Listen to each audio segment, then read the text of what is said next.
Wow. Everybody's here. Is there a recording about this? This week. Yeah. Didn't echo though. Leo, come on. All right, let's start off with the meeting with the budget meeting.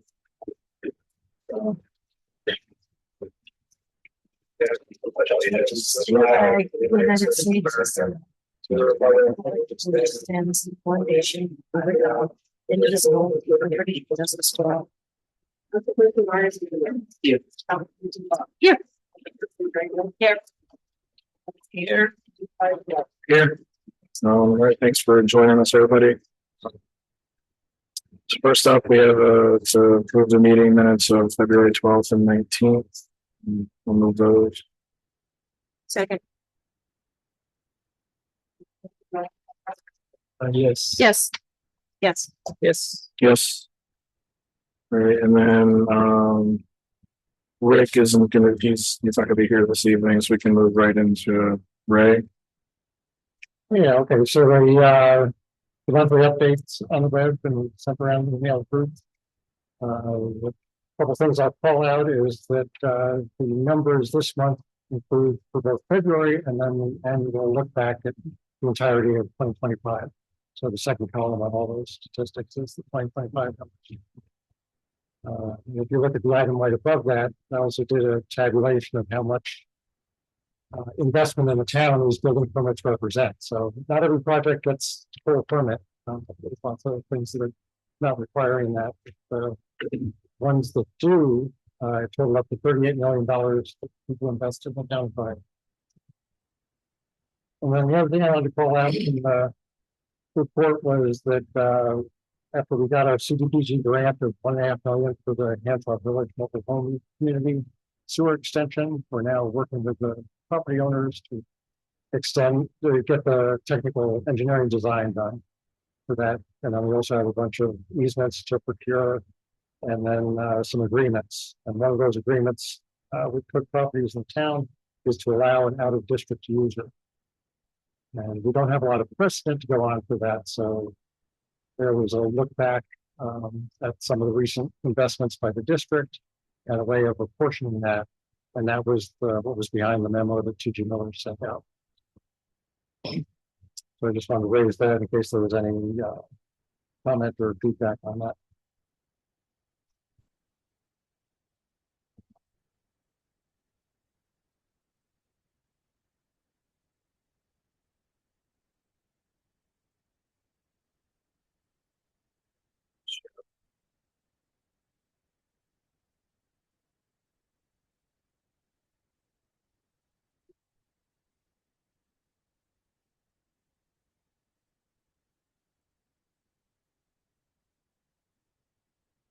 So Ray, with this 38 million, was there one project that made up most of that, or was it really just a combination of small things?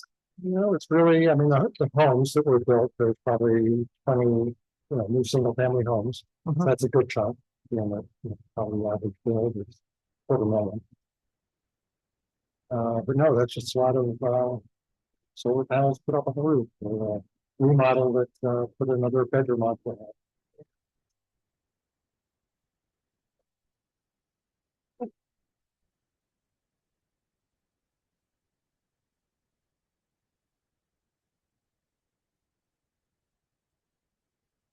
And that's just the stuff in the town, not including the village. It does include the village. So the village was about 2 million of that 38. Or the village of Dryden is about 2 million, yeah, 38. Because we do, by contract, we do all the building permits for them. Okay. We do not have the contract for the village of Freeville, so they're not included. As a rough estimate, they're probably about the size of the village of Dryden, so maybe 1 million would be attributed to their projects.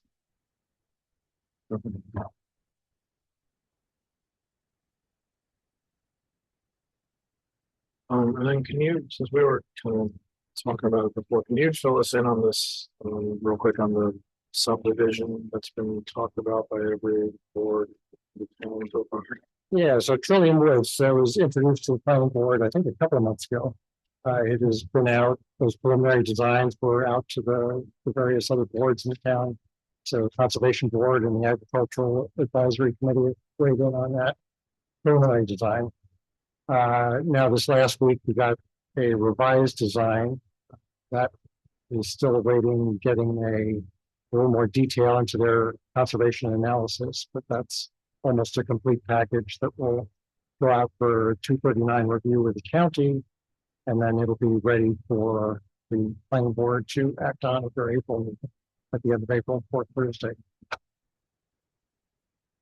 Because the memo that's attached to it says it was a sketch plan application was filed. Is it what? Says like plan departments in receipt of a sketch plan application for a conservation subdivision. So that's up on the web along with the materials that have been presented. And as I said, there's a little more that we want to see, just further details in the conservation analysis. Okay, so then, but were you guys at ZAG? Who from the Ag Committee went there? Was it Evan No, or Russ? Not Russ. Evan's okay.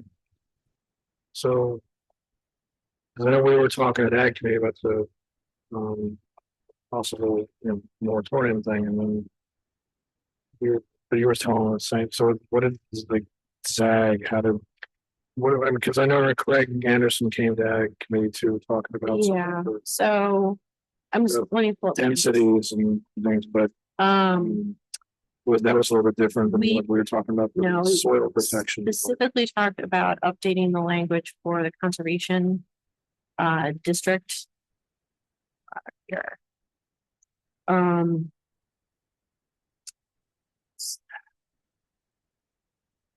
Let's see.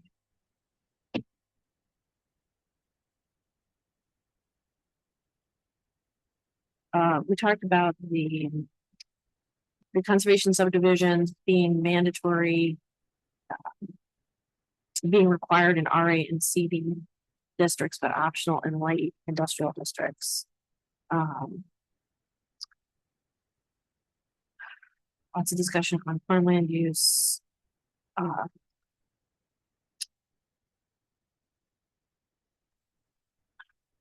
Discussion on tying conservation subdivisions to PUDs. Nan was saying that all PUDs should be conservation subdivisions. So that's another thing that would help. Let's see. So she proposed language that tied in with our comprehensive plan and developing a whole new document for this. And that is what is on review for everyone to update. But there was discussion about ensuring that we also included ag lands and soil protections. And as well as protection of animal habitats and soils of statewide importance for the language that got added. So they're also looking at, do we put in rare habitats? They want to look at whether the buffers around wetlands be included. There was discussion around adding language on seeker, historic, and archaeological importance, so that could all go into this updated document. So but it was very clearly updated to make sure the soils were included as far as the protection stuff. And how did they talk about how that would compare to doing overlay or to address this kind of thing?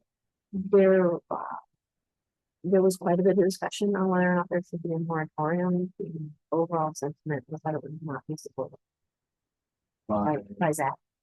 That they would recommend a moratorium because they'd rather us go this route as far as updating our zone. What did the Ag Committee, what did the feel they said about it? My take on the conversation was that seeing the language specifically about the soils being included in the two the conservation subdivisions were well received. Did you guys talk about it at all since the ZAG meeting?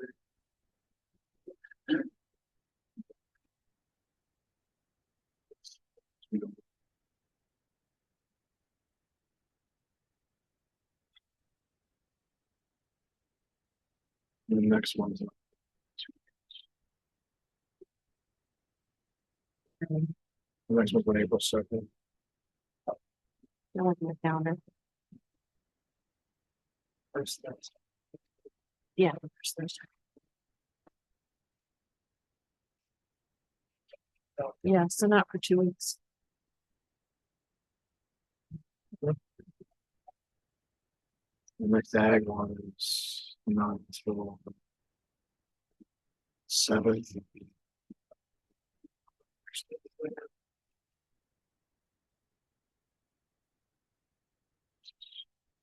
But again, this was a conversation about what the zoning should be. It wasn't a conversation about anyone No, else's it'll be- property. It'll be the 8th. So it'll be before our next board meeting.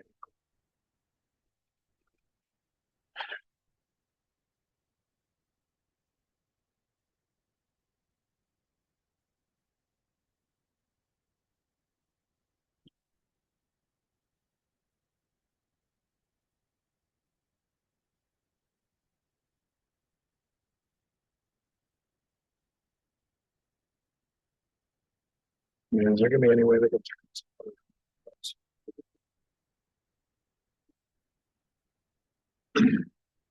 Realistically, Next meeting? Yeah, because if it's, this is, I mean, they're really not doing a red line, they're dating a whole new document, so. They were prioritizing it, but they'd have to have more meetings in the meantime. Because It wasn't an edit, this was a the brand. problem is we have this app looks like an application. It's not. That's what's gonna be figured out. Because when you're talking about what they're proposing might not even fit with what we want to come. We're gonna update our zoning. Percent to the comp plan. That's just the want to preserve open space.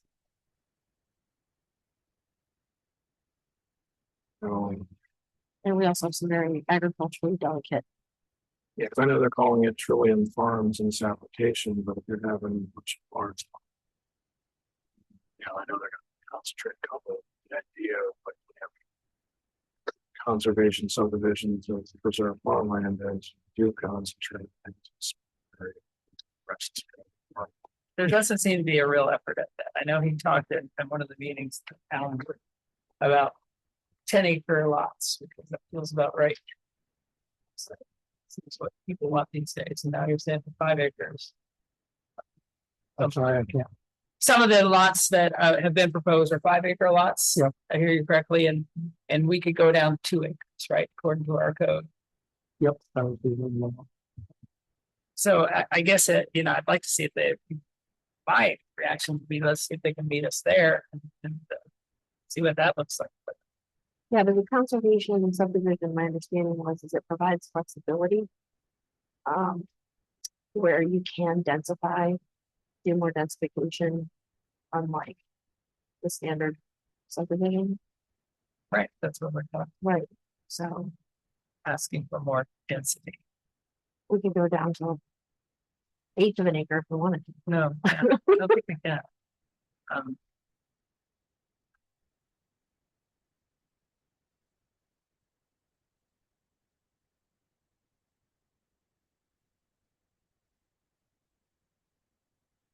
The thing is, it's like we have to address this.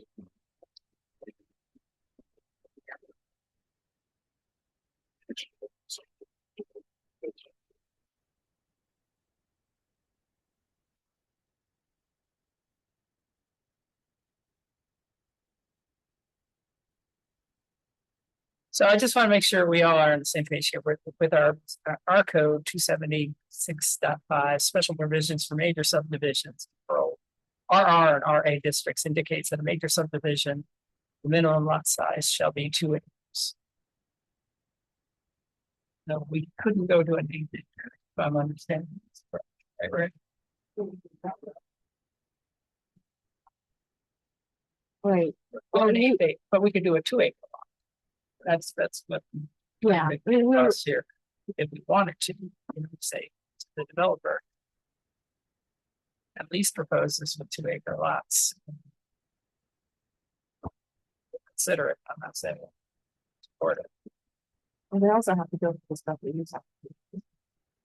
So there's things we have to look at there as well. Do you think they do that? I'm sorry, I'm not.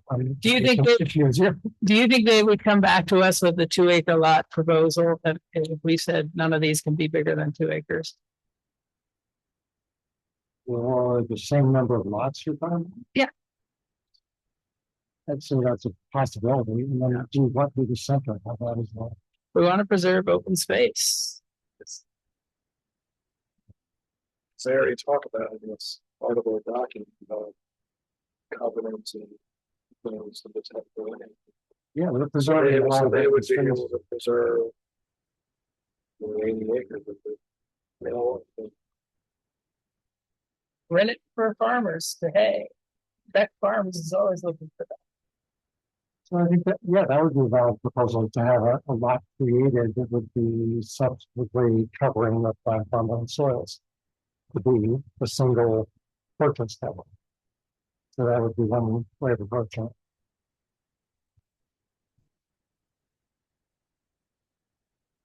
because the question is like, can we get this to happen or do we gotta then? We're not doing,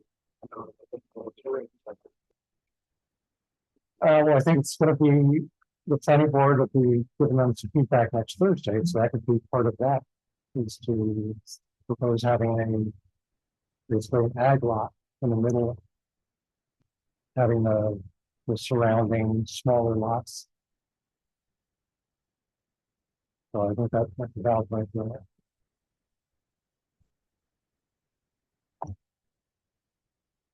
I like the sound of that.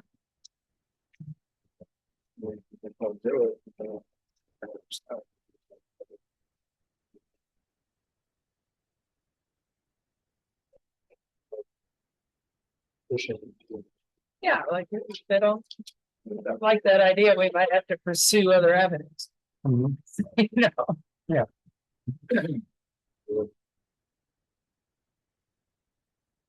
That we still need the language that exact. Take care of it overall. Right, and that's being prioritized, but it's a brand new language. It's not even red line language, so. Well, it's not gonna stop that. We need. That would be, Yeah. my question, yeah. I mean, we don't wanna not do this right because we kind of rush it that fast. Yes, have anything you wanna add?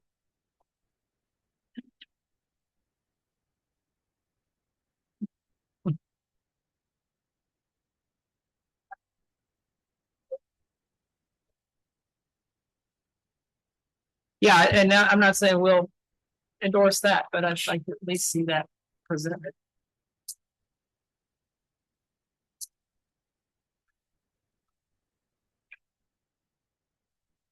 Okay, I'll certainly bring that back to them, and then I could probably turn something around before the next week's planning board meeting. So have the third proposal and then come up with this alternate for having a large ag lot in the middle. Thank you. If you can communicate that, that would be great.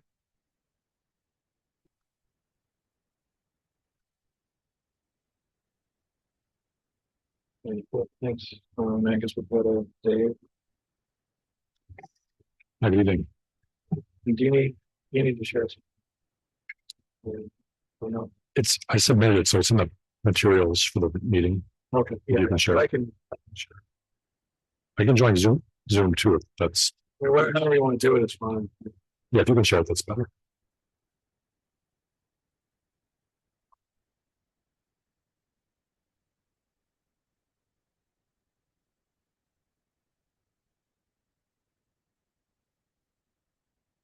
Great. So good evening. This is the report for the month of February. I also have 4 resolutions, 1 for purchases for the project and 3 for easements for construction.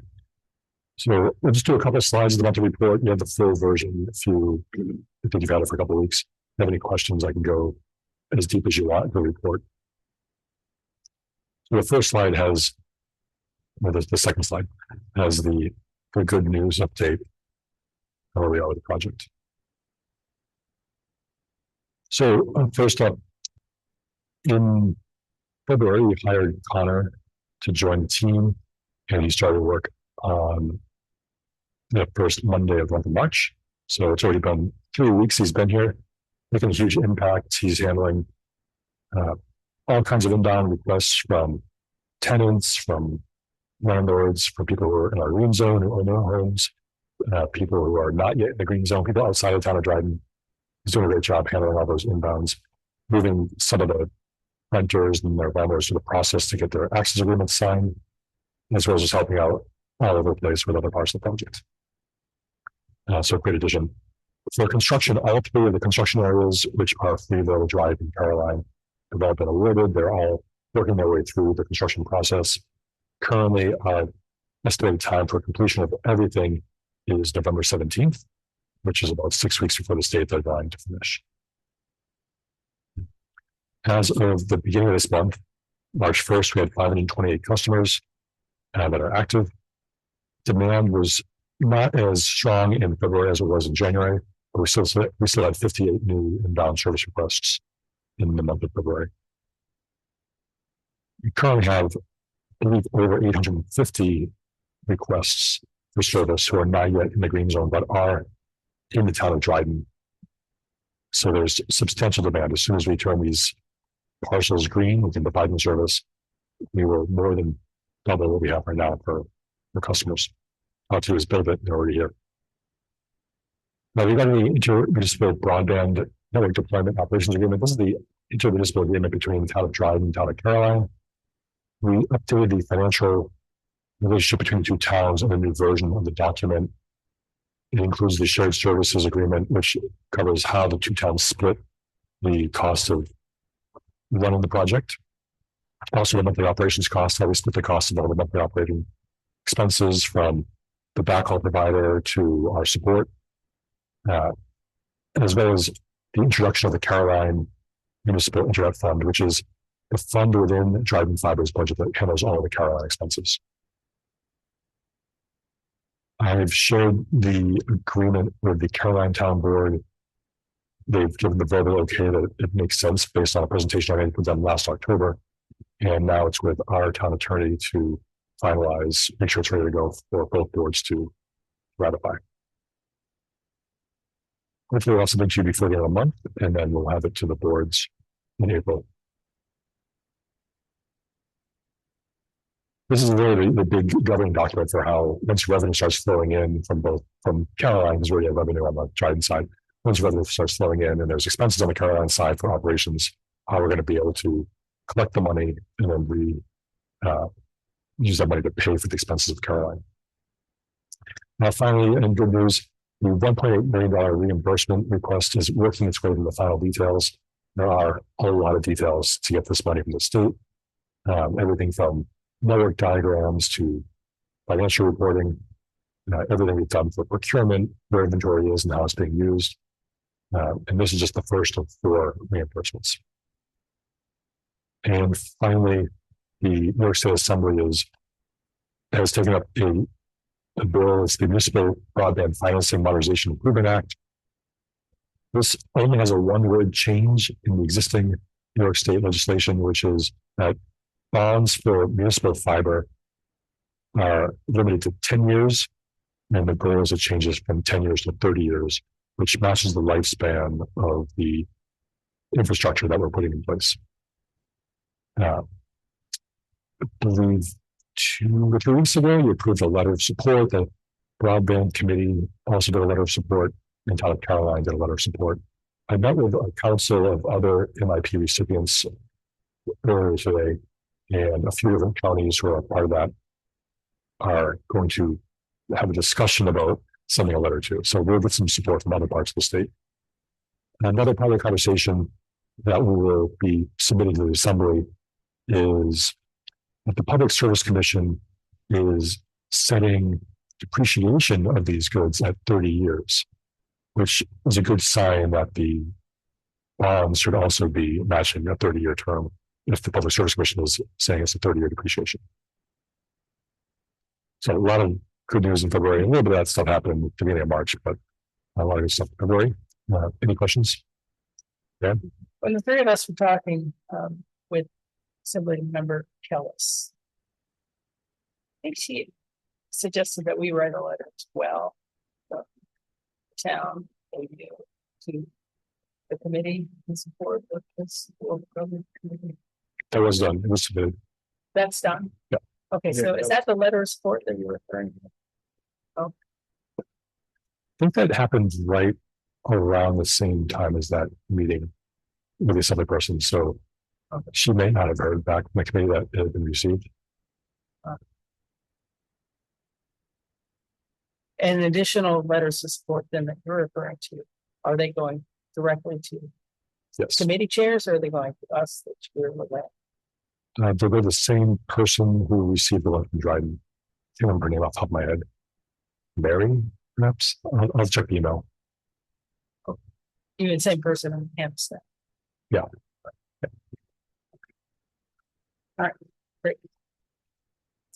That's right, we never got to that. Yes. The day after the town board meeting, the broadband team in town hall, as well as our partners at Vantage, have a session to go through all the deliverables from town board meeting to make sure all action. So that happened the day after. The next slide is an update as of March 6th on the challenges and the Freeville expansion. As it says in the first bullet, it is possible to reach the MIP goal by the end of the year, which is to reach those 2,711 homes and do 400 installs. It is getting more challenging every month to get closer to that deadline. There are numerous challenges. These are the key ones that we're working through right now. A few more have appeared in the last 13 days since I wrote this report. So electro make ready still is a challenge. This is getting the poles ready for us. The storms in February slowed us down. The windstorm last weekend also slowed us down. Our reliance on subcontractors who have bucket trucks and do electrical work means that if there's a big storm, those subcontractors get called to work directly for NYSEG to repair power service. We probably lost 15 or 20 days so far this winter from the project due to storms. First, the ice storm that hit North Carolina and South Carolina, then the storms that were about a month ago in February in New York, and the windstorms last week. Every time that happens, the people who are working on a project will leave town to go work on those recoveries. Telco moves. There are hundreds of poles across Freeville, Dryden, and actually Caroline too, where we have to move the Verizon or Frontier lines from the poles to make room for our service. That work has been assigned to Frontier to do. And Frontier has just allowed us to outsource that to our partners at Syracuse Utilities and HRS. So we'll have more control over that going forward. Those are developments in the last 2 weeks. The same thing. So that was on Frontier, but same thing on the Charter Spectrum side. That was being done by a third party that was, bid out by Charter. Our partners at HRS, H. Richardson & Son, are also one-touch providers, means they have the ability to move spectrum lines on the poles, and they have more than the needed resources to do that work. So they're going to have crews starting on Monday taking on those projects. Our original estimate without these changes were that it could take up to 5.5 to 6 months to finish with the Charter moves before we could get our chance to go and put our attachments, which pushes up the entire calendar of construction. This will shorten that to about 2.5 to 3 months. So everywhere we can, we can try to buy some time. We're doing it. The Freeville Pop moved to Calix. is continuing to be a challenge for us. The POPs that are in play all over town, the one in Yellow Barn, Pinckney, and Freeville, were designed, constructed, and put into production a couple of years before I started joining the project. One of the first tasks that we assigned to Vantage when we hired them last February was to do an audit of our network. And in May, they discovered that the POPs were not grounded, which means in a electrical incident or lightning surge, it could take out the entire POP, which is one of the nodes of our network. Now, we then learned that we needed to have DC power to run our software change from Sienna to Calix. Sienna, as we talked about 6 months ago, was end-of-lifing our fiber to the home. So we wanted to switch that to Calix, which is a better, more long-term project for us, service for us. However, Calix requires DC power, and these POPs only run on AC power. So we said, let's combine the grounding work with the conversion to DC power, so it saves us money. However, the batteries that are required to do that change take 14 weeks to get here, and the grounding equipment also has a pretty long lead time. So it's just adding more time to the project for some ways, things that could have been done 3 or 4 years ago that just weren't done the proper way. But we're fixing those mistakes now. You're a fixer. It's a full-time job. Now we will get those taken care of, and we'll get these POPs ready to go. We were hoping by mid-May. It might be more like mid to late June, but before they get up and running. Once they're up, we don't have to change these again. We're up and operating, and we can plug the entire batch of houses across Freeville and Dryden into the new network. The next one, Empire Over Ash. This is a part of our network where our previous engineer did not design enough fiber to reach all the houses in town. So we're bringing in additional fiber across a part of the network where we already have some service. That requires us to have a extra thick cable at 72 count fiber, which is right now on back order. So shared with the town board, I think the last 10 days, there's been a major change in the ability to get glass infrastructure. Glass is what makes up the fiber optic because of a purchase of, I believe, $8 billion by Meta Facebook for their data centers. It basically has disrupted the entire fiber optic supply chain. We do not get our material from Corning, which is where Facebook Meta is ordering their material from. We get ours from CommScope. Where CommScope is based in North Carolina, not far from where Corning produces their glass, and the primary provider of the glass that CommScope needs to make the material is Corning. So even though we are working directly with Corning to buy our fiber, working with someone who's down chain in the supply chain from Corning with the Facebook Meta acquisition or deal of $8 billion. It has done two things to our request for Australian fiber, for fiber for the project. One is it spiked all of our purchase orders going back to December. Both our third-party inventory partner at Graybar has said we can no longer commit to the dates that were signed on those purchase orders, which is a big surprise to somebody running the project, how they could do that. The second is CommScope said we cannot provide any dates for when we'll have the material. In addition, any material not shipped as of April 15th, this is what they told us today on our weekly status call. Any material not shipped to you by April 15th will have a 12 to 24% surcharge on top of the purchase price because the demand is so high. I mean, it almost looks like the impact of the oil prices changing, then causing a cost to consumers at the pump. Because of the Meta order in glass, the entire market has shifted, and now for CommScope with the materials they need, it costs them more than they planned on it costing when we put our purchase order in back in December. So they are passing that expense on to us.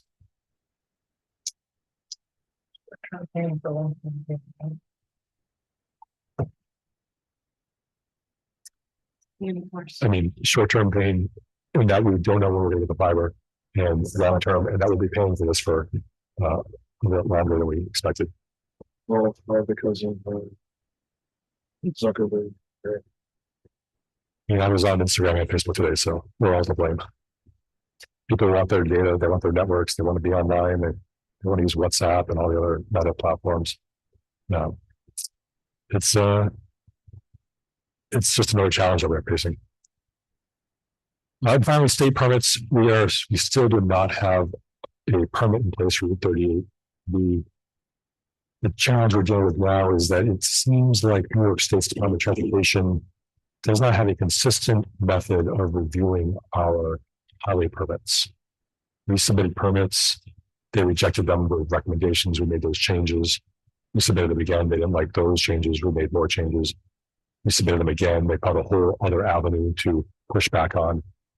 We are solving that problem by working with a company based out of Saratoga Springs, who we partnered with earlier in the project. We're going back to them to see if they can help us, so we have a call with them on Tuesday. The challenge with this is even if we get the traffic control plans right and the state signs off to them on this one part of the project, it still is about a 90-day turnaround time before they issue the permit.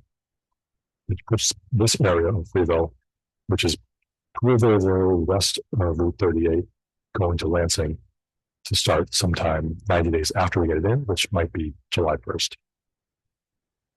That'll also delay any construction on Route 13, as well as Route 38 and Route 79 in Carolina, as well as the section of Route 79 in Dryden.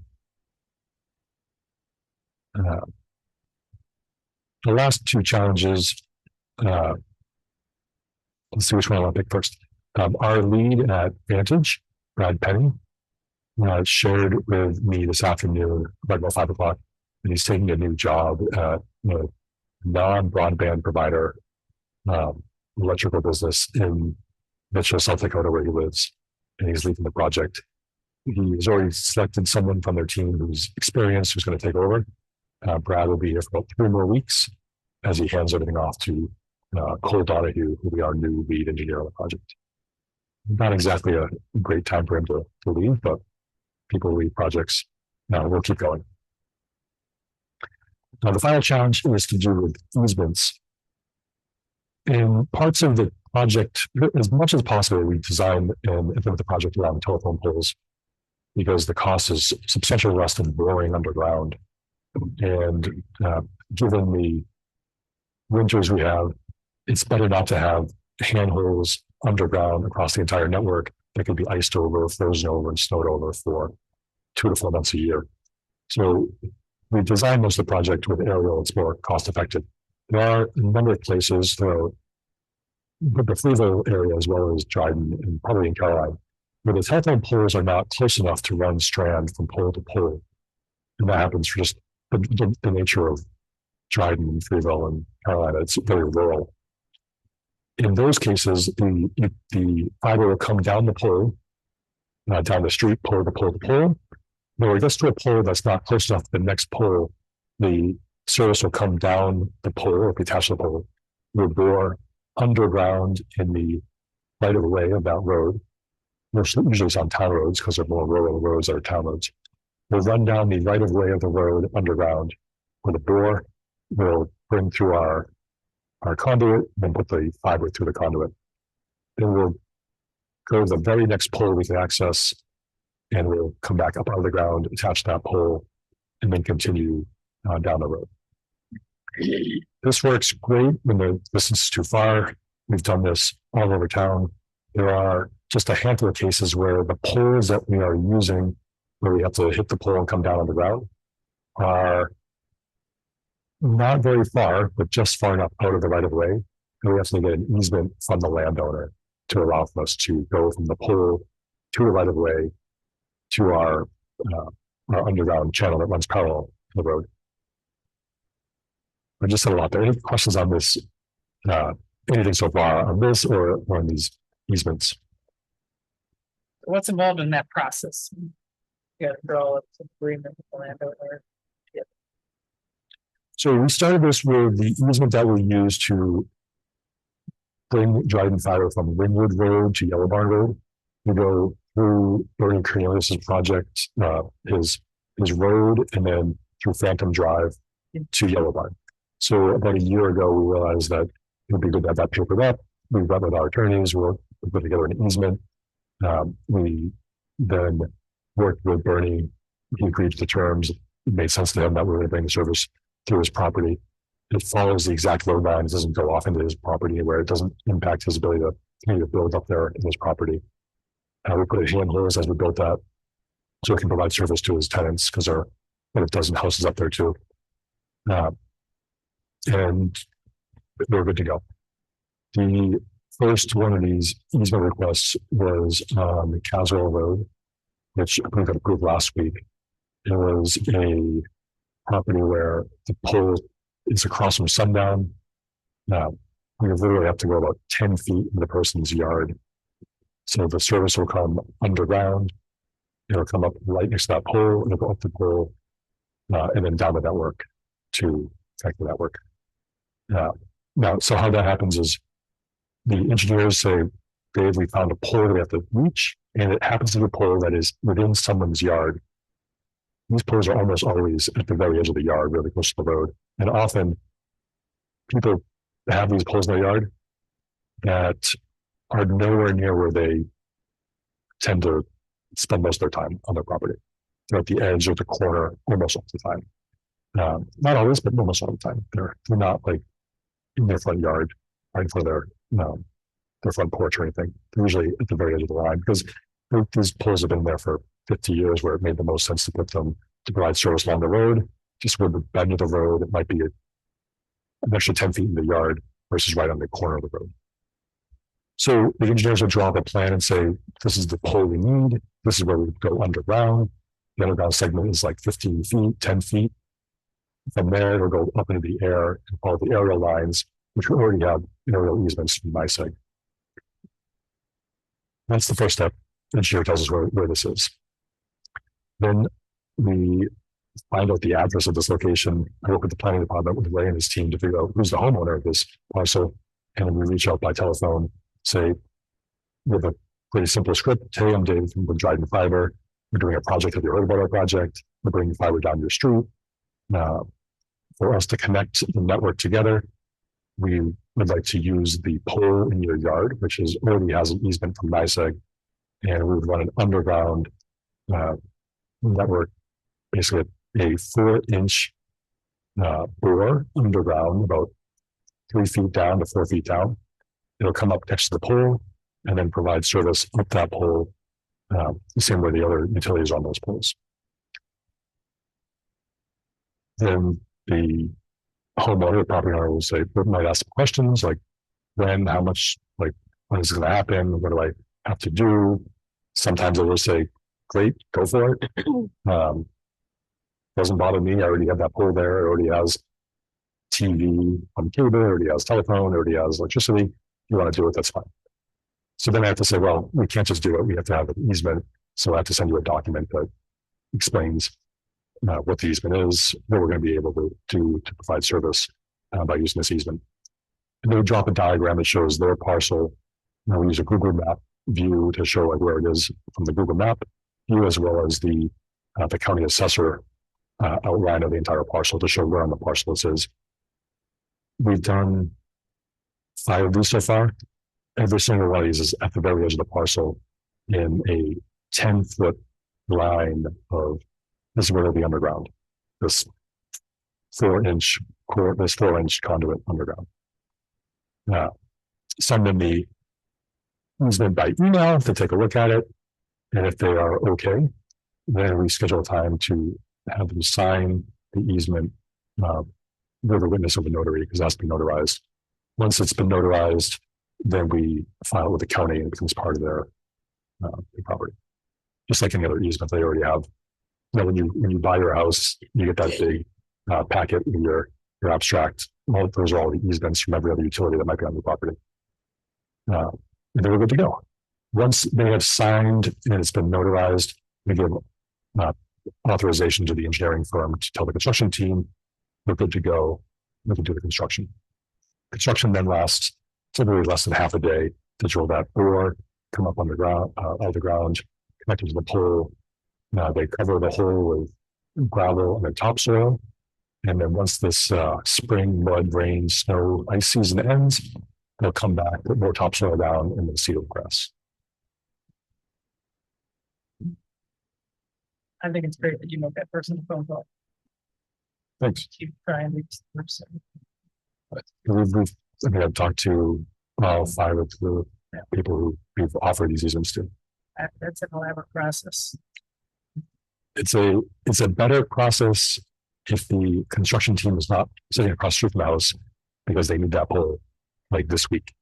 So I've asked the engineering team to look at every place where these utility poles are not in the right of way, and we do have to run this down the pole underground, even 5 feet in someone's property. It's an easement, so we get these way at a time. I'd rather have these all worked on over the course of weeks and months. So when we do get to do the construction there, say, yep, the easement's been signed. It was signed a month ago versus it was signed an hour ago, and we're ready to go. Right now, as I said, we've done 5 of these. We're 4 for 5. Now, one of the residents says, I don't want you to do this. They had a bad experience. I imagine they had a bad experience with other utilities. So for that case, we will continue to construct along the right of way, along that road to the next possible pole that is not on their property. And we'll go up at that pole. We'll work with that property owner. It's their property. It's their primary asset for some people, and these easements are 3 or 4 pages. Is written by our law firm that does broadband law for us. So they wrote it in a way that works the same way any other utility easement works, which is if there's an accident, if something happens to the pole or something happens to the line, there's an emergency. These are not laterals to people's homes as part of our network. We would need to be able to go in there and repair those. Typically in those emergency situations, we can't call ahead and wait for them to schedule a time to come in and fix an emergency situation. Same thing that would happen with your NYSEG, Spectrum, Frontier, Verizon, water, sewer, other utilities. If there's an outage and you're part of the connection to your own neighborhood goes through your property, you don't really have the opportunity to say, yeah, I don't really want you to come fix it. Like, come back in a few days or schedule that out. It's like your neighbors don't have that utility right now, so it's fixed. You need to have the ability to go in there and fix it. Again, that's part of the easement. Some people still say, like, I don't want you on my property without notice. I need exact permission. I need to know in advance that you'll be there. And we can't offer that with these emergency situations. There's a few other items that this person provided some feedback on. Nathan and I are working through to see if there's ways to improve the easement for the future.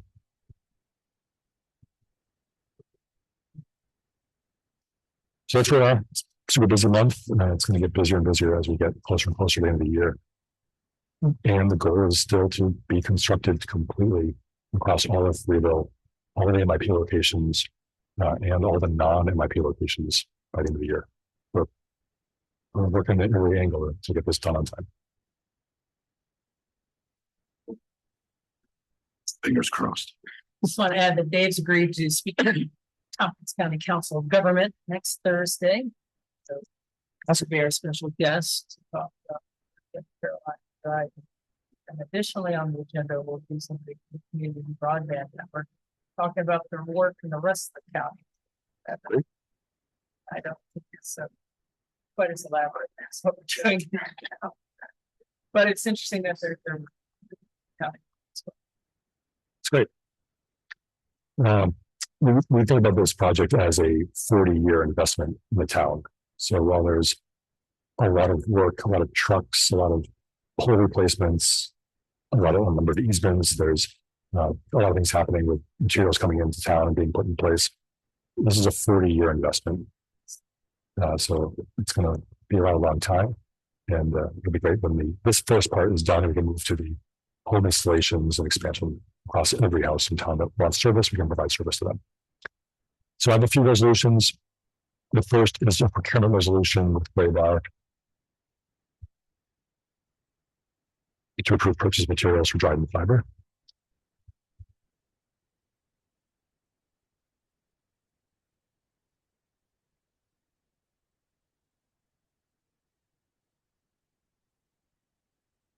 It's on our website. It's in the packet.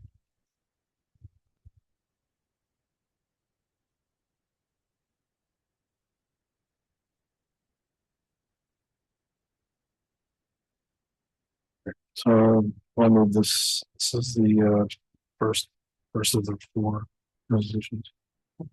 A second. Yes. Yes, yes. Yes. Yes. Thank you. The other three resolutions, two of them are on the website. The third one I just emailed this afternoon. So the resolutions are easements. They are approve the authorization so I can sign the easements. These are the easements that have been notarized and signed off by the property owner. For me to sign it, I need to have the word authorization. There are three here. There's one at 600 Bone Plain Road. There's one at 725 Sheldon. There's a third one that I sent earlier, which is at 540, 562 Bone Plain Road. That resident is not here. They're in Florida. And I spoke with them this week and they said, "What do I do?" And I said, I explained it and they said, "Sure." So we emailed him a copy of the entire easement. He printed off the easement. He brought it to an attorney. He signed it in front of a notary and had it notarized. So we are good on these three easements on the homeowner side. We just need to have the authorization for me to sign, and then we can hand these off to the clerks to get them filed with the county, and then let our engineers know that construction can happen at these three locations. So I already showed the first two. I'm gonna just show the top one first. Jason, if you refresh the website, I did add it, so it's on there. Okay. I just found it in the email anyhow, so Okay. yeah. So Thanks, Cassie.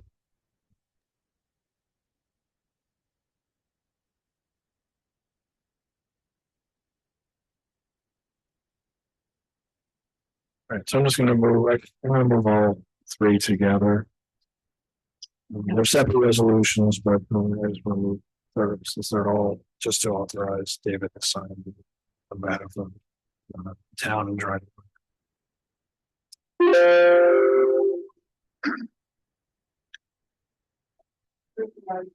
Yes. Yes, yes. Yes. Yes. Thank you. The last thing is that tomorrow the Dryden Public Broadband Committee meets at 10:30 via Zoom. You're welcome to join us. Tomorrow's conversation is the second meeting of the month. So each month the broadband committee meets twice. The first meeting is a review of the previous month's business in full. This deck that I shared, we go through every single slide in detail from all the teams. The second meeting of the month is the discussion meeting, and tomorrow's discussion will be on multiple dwelling units. These are apartment buildings, mobile home parks, as well as retail and office space.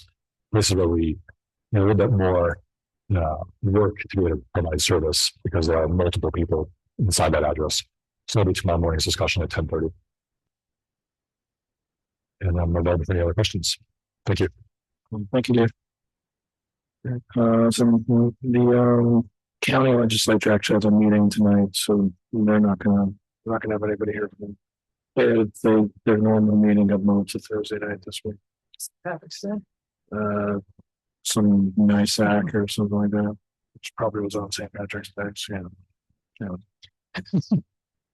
So next up would be a resolution to appoint Jenna Kane to Dryden Recreation and Youth Commission. Term to expire December 31st, 2028. So we'll move that. And that went through DRYC too. That's not on. Yeah, it's I don't. No. It was in, I think. Yes.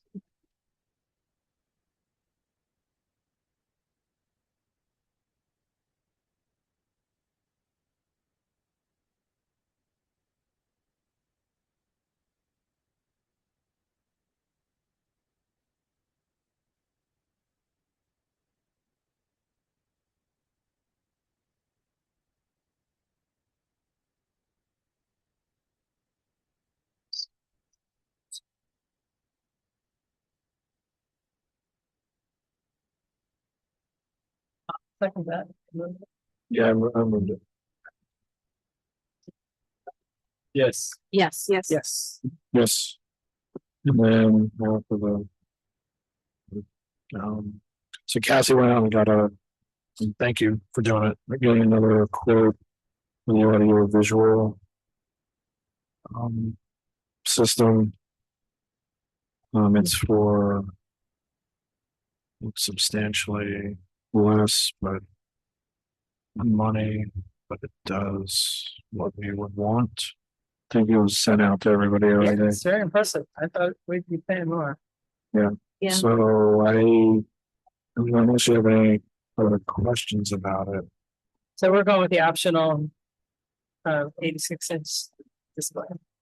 Yeah, because I mean, if we use that, we always end up having to turn lights out and things. But I know, like, in the town court would also be able to use this display as well. Yeah. That's what happens in all the other town courts I go to. That what they put in during COVID, a lot of times with the larger screens, they kept them, and then they use them in the board meetings now. So we just be actually playing catch up, and so we won't have washed out screens anymore. I think it'll work out a lot So better. combined, then we're talking just $20,000. Yeah. 21. And I think the combining of the mic is a better idea anyway than a full room mic. Yeah. Because it's just too hard to keep the noise out if there's a lot of, in a busy meeting, to filter out the background talk, so. Yeah. So, I'd have to do a budget mod. I think we budgeted 50, we encumbered 15, but I'd have to do a budget mod for the remainder. We'll be able to work that out. Can we still approve so she can at least get on the. Yeah, I want to approve it, so we can get it. And then, and again, thanks Cassie for getting this together for us. Yeah, of course. I was hoping I could say one thing too. In this new quote, they are just going to refurbish the existing microphones to make it more affordable. Now, if they go in and they find that the microphones are actually part of the problem, this could change a little bit, but hopefully they won't. Now, will we still need to log on to Zoom individually with this new system? You won't have to unless you want to, because there will be a camera in the back of the room that will capture all of you. So you won't have to unless you would like to have your computer open anyway. Then you could, or if you want an actual close up of your face, but everybody will be on camera now, so you don't have to. Add me on below, no? Great. So we know no more nose hair close-ups. Hate the light. Okay, so I move that we accept the quote and. Let's take it. Thanks, Cassie, for doing the research. Yeah, thank you guys. This is important for our meeting, so I'm excited to get moving on it. I don't know if any of you would have. It's awful. Yeah, people at home have such a hard time hearing, so. Yes. Yes. Yes. Yes. Okay, and then, committee updates and then, citizens privilege. I don't have any real update, except that we had our first conversation with Fisher Associates who are going to do the project for what we call it a lot. Nice. Not bad. Oh, it works for me. That's good. Works. And so we try to adjust it a little bit to our own expectations, and so we hope we will have a project start. Yes, soon. I think he said that he will come back for our next meeting. Yeah, winners don't get responded. Yeah. Yeah. Right. that was the major thing that we did there. So the conservation board met. The bulk of the meeting was a discussion around the proposed agricultural. Oh my goodness, I'm losing words. Thank you. Moratorium of subdivisions on ag land.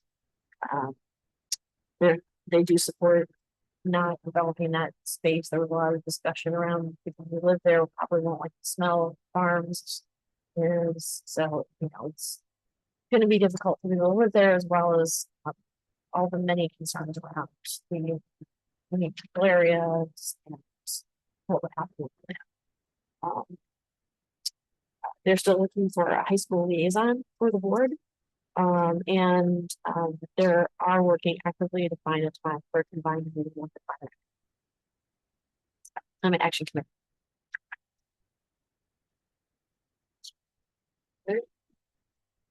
With the climate action committee, we're still planning for the Repair Cafe on Saturday, April 18th, 10 to 1 p.m. I believe, or 2.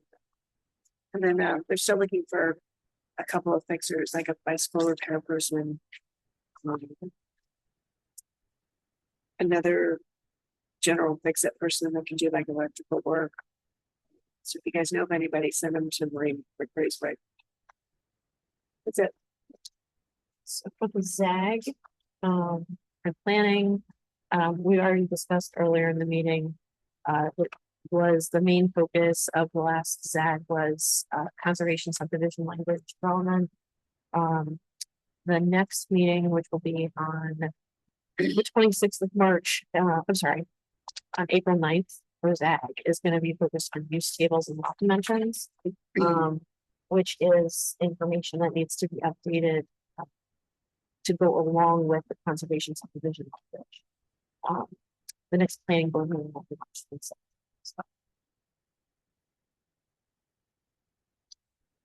All right, so the rail trail had a really busy month. I was contacted directly by Congressman Riley's regional manager, no, actually district manager, about the opportunity to apply for congressional funding for the rail trail. But we only had 5 days to do it. So we had a busy weekend last weekend getting this together. Got a lot of help from Todd Bittner, who's on the Rail Trail Task Force, and I were able to get this application in by the deadline on Monday. I don't know how we did it, but we put in an application for $1 million that will help underwrite phase 3 of the Dryden Rail Trail, which takes us from Pygmy Road out to the Village of Dryden. So we'll see how that goes. But if they're asking you to apply, that's a good sign. Having worked in that world, that's not how we often do it. They usually not come looking for you for funding, but he actually reached. He said, you guys really should. So we'll see how that goes. Kudos to the team for circling up and getting that done. Of immediate interest is this Route 13 bridge project. Reconstruction meeting occurred on the 13th. Got a lot of cooperation from New York State DOT on this project right now. You may have noticed they've started to move things around over there on Rail Trail project. They've started working. We've got a really good developer, Herd Development, one we selected, and they can't wait to get going on this work. We expect the project to be completed by October 31st. Wow. And that is going to be fantastic. But in the meantime, we are encouraging the public to just stay away from that site. It's closed to the public. We've got a lot of equipment and things happening there that aren't good for curiosity or lookers or visitors. So ribbon cutting by Halloween, and that the costume pickup, costume ribbon cutting. We're going to put you on the promotion committee, Spring. This is great. We've now got a time frame that these things are hard to secure dates and schedules. Don't get us started on Freeze Road Bridge, but it's not always easy to get DOT to really get involved in a project like this, and couldn't be happier. We should send them to these. So that's that. Busy month at the rail trail. Right, so then I think committee, the big topic we had already talked about earlier in the meeting. But they're gonna have to check in with them about this and also with Ray again about what the app, what the developers willing to do. So you might hear from me before the end of the month on that anyhow. And then DRYC, they applied for the municipal parks and recreation grant for the fields back here back in February. So that was before this other Hunger Games thing occurred. So they're looking for funding to help with the project. Right. So that was done in February then. They're gonna be holding an event at the Dryden Center for Community in April. I don't think they've settled on a date yet, but their meeting is next week. So they should have a date settled by then. Other than that, still waiting on school districts to find some way to fill that spot on DROs.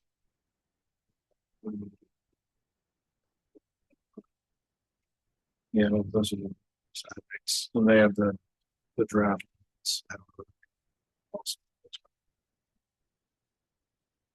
And then yes, we have citizens privilege for anybody. If you guys have anything, anything you want to add tonight?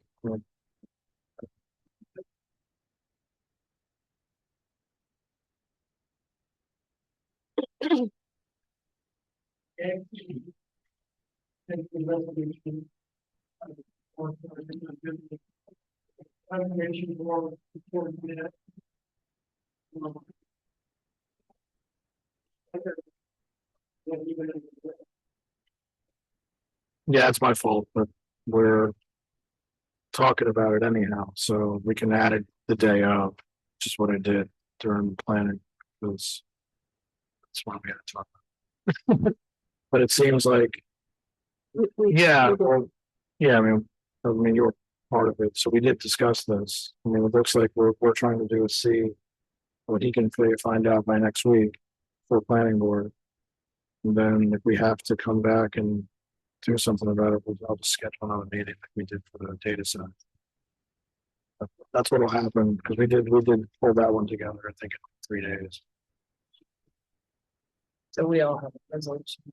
Yeah, I have, well, it'll be a short one just like that, but I have there, it'll basically be backed up by their resolution, which had some of all the information about statewide soils and such. So we have the data. It's just that, because the problem is between last week's meeting with Ag and now they sent in what you guys are saying. It's a vacation. We don't know if it's complete. Right, I would say there's soil conservation analysis we put in. Yeah, so that's, so the thing is, like, if they're gonna be receptive to what we were talking about tonight, I think that's the idea of what the spirit of what the Ag committee wants. But if they're not going to be, then we're gonna have to do something. Yeah, that's kind of how we were looking at that. Other actions that we might take, but wait and see what they say to this.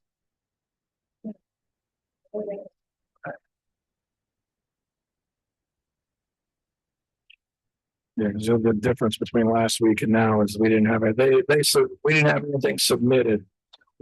Now we do. So if you remember, like last week, we didn't have anything submitted. In between last Wednesday and today, it looks like something got submitted, which is a problem.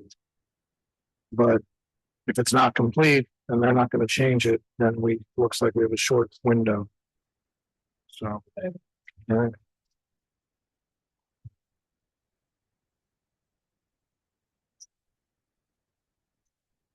Okay. No, I don't have anything else. Did we do any butterflies? Oh, So, okay, so the question of the butterflies. So I don't have an answer for the butterflies, but I am willing to say that we should just do it. You can look at that. I have reviewed it.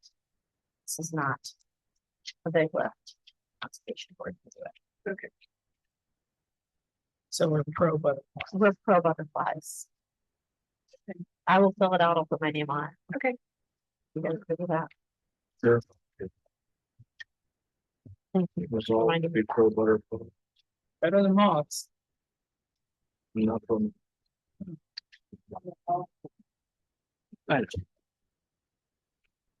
Moths, the bats.